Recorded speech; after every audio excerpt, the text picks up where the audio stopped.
What would you like to see in next week's autumn statement?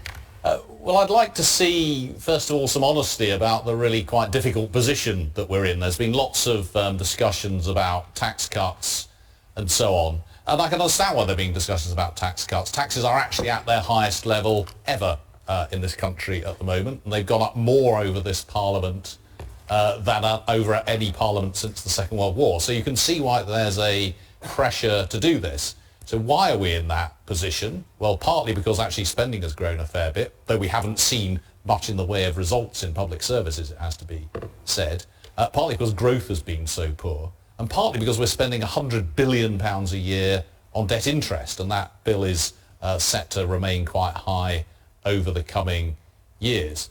The consequence is that if you look at the budget numbers, the government says that it's going to be cutting public service spending in some areas over the next 3 or 4 years.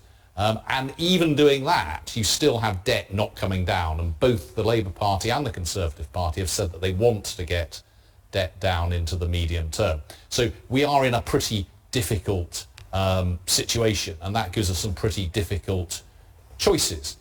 So we could say that taxes are very high, we need to take them down a bit, and there are certainly some taxes I would like to see cut. Stamp duty, land tax is a particular example, but if you're going to cut taxes at all significantly, you have to say alongside that where you're going to find savings on the spending side.